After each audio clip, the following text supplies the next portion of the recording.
Les 3 conseils pour une bonne gestion des salariés quand on est dirigeant dans le secteur du bâtiment. On vous donne tout le conseil, c'est maintenant.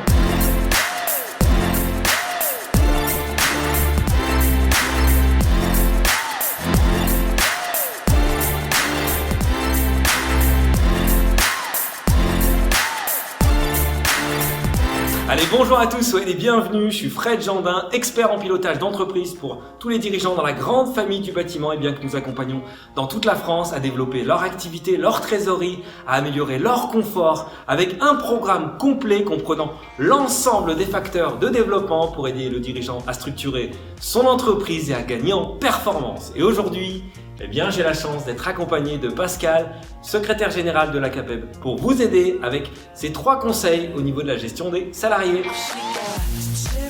Le premier conseil que je peux donner, c'est d'établir le contrat de travail avant l'embauche ainsi que la fiche de poste.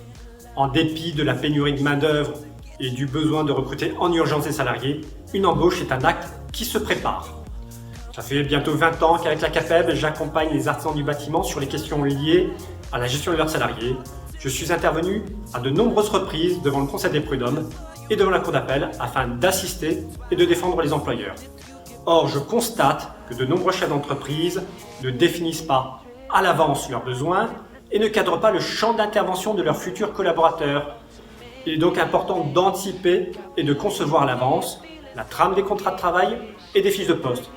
Bien évidemment, la CAPEB accompagne les artisans dans ce domaine. Super, et c'est vrai que plus largement, c'est important de réfléchir à son organigramme d'entreprise, bien évidemment en définissant une fiche de poste à chaque salarié pour définir où commence et où termine le travail de chacun, en listant les fonctions du salarié, en définissant des objectifs avec des indicateurs de performance qui vont être mesurables, qui vont permettre lors de l'entretien de fin d'année de contrôler si ces fameux objectifs ont été atteints pour pouvoir en définir de nouveau pour l'année suivante.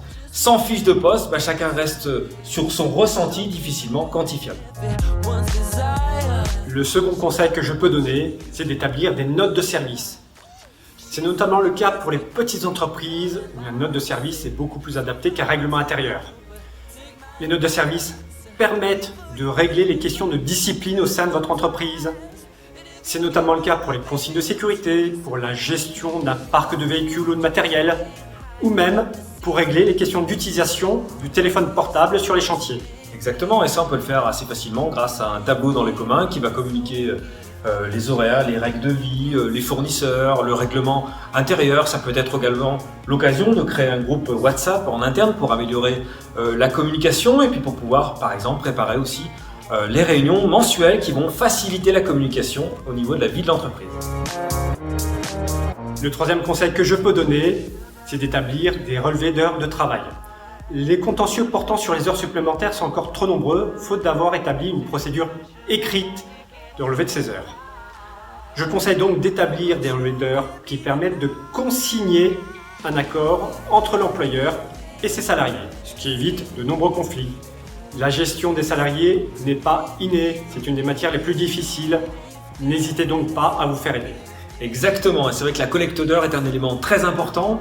Vous le faites aujourd'hui assez facilement grâce à certains logiciels de planning qui vont vous permettre de contrôler le nombre d'heures passées sur les chantiers. Ça c'est un premier élément, mais surtout également de contrôler le nombre d'heures vendues pour voir si la rentabilité est au rendez-vous, vous permettre de vous ajuster pour les prochains devis, ne pas se retrouver avec un chiffre d'affaires qui augmente en même temps que les charges et du coup avec un résultat qui stagne.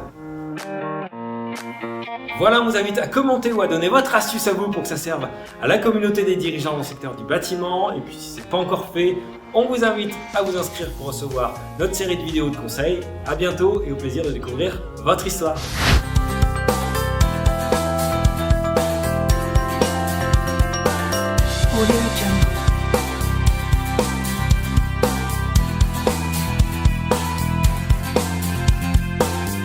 Audio Jungle.